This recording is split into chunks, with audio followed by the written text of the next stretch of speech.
In a major development among Nigerians in the diaspora, over 150 members of the Nigerians in Diaspora Organization Europe, NIDOE, have dissolved the leadership of the Central Executive Committee led by Bashiru Obasekola. At a recent meeting, more than 95% of attendees passed a vote of no confidence, citing alleged mismanagement, constitutional violations, and financial accountability issues. Both the Central Executive and Electoral committees were dissolved, and a 7-member Caretaker Committee was appointed to oversee NIDOE's operations and organize transparent elections within the next year. However, NIDOE's legal advisor, Ursula Atueyi, rejected the decision, calling it legally void. Obasekola, the former leader, claimed the move was an attempt to hijack the organization, insisting the Central Executive Committee remains intact under his leadership. To discuss this, we're joined by Dr. Bashiru Obasekola, Continental Chairman, Nigerians in Diaspora Organization Europe, NIDOE Europe. Thank you so much for joining us, sir. Thank you for having me.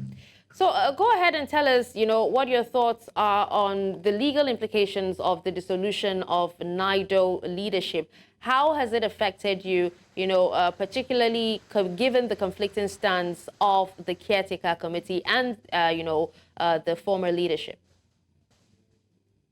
Thank you very much. It is inconsequential. The people, the disgruntled members who gathered themselves into an EGM, an illegal EGM for that matter, they are not members of the organization in good standing. By virtue of the law, any member who wished to be, to participate in AGM must have been in good standing financially and otherwise. So some of these people that gather themselves, they are just disgruntled members who felt aggrieved by the result of election or nomination process for the upcoming election in Athens, Greece.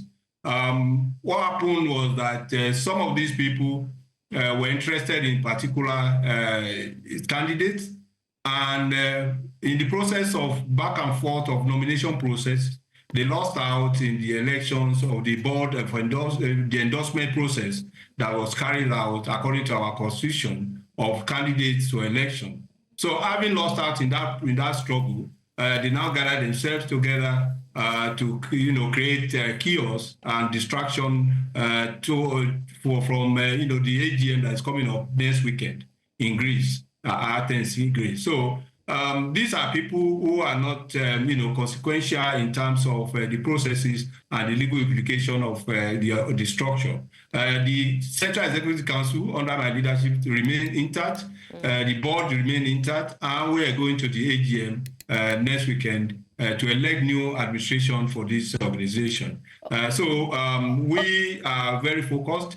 The individuals who are parading themselves as a Caretaker Committee members, like I mentioned, they are not of good standing, though they wouldn't have even participated in the AGM if they had even attended, because they have not, at the time as at when due, did not, satisfy their financial obligation to the organization. So that is the legal way. And as you have mentioned earlier, our legal advisors and even previous legal advisors had also issue statements on this issue. So we are not partook by that. So we are preparing for our elections, and that will take place, next weekend. Okay, but what measures would you take, to prevent similar deviations in future? Well, is to make sure that members are disciplined. They are focused on what the law says. Nobody should take laws into their hand. The people who requisitioned EGM, claiming that the law, the Company House Act in UK permits minority to requisite, to place a requisition for EGM.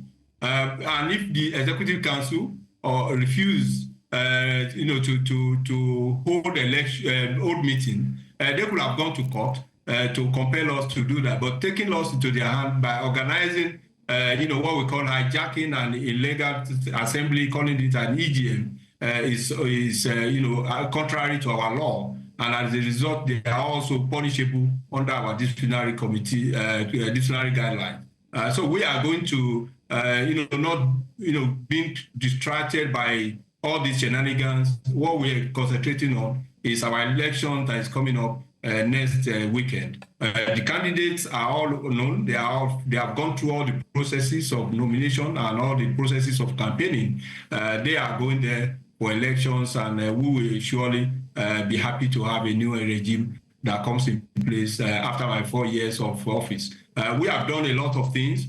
For the first time after 20 years or more than 20 years of existence of this organization, we are able to impact on people directly, not by mere remittances or by workshops, but concrete things are being done. And that's one of the reasons that is driving crazy some of these people who have been in offices sometime or the other, now looking towards our side to feel jealous of what would have been achieved within this 2 years or this last 2 years.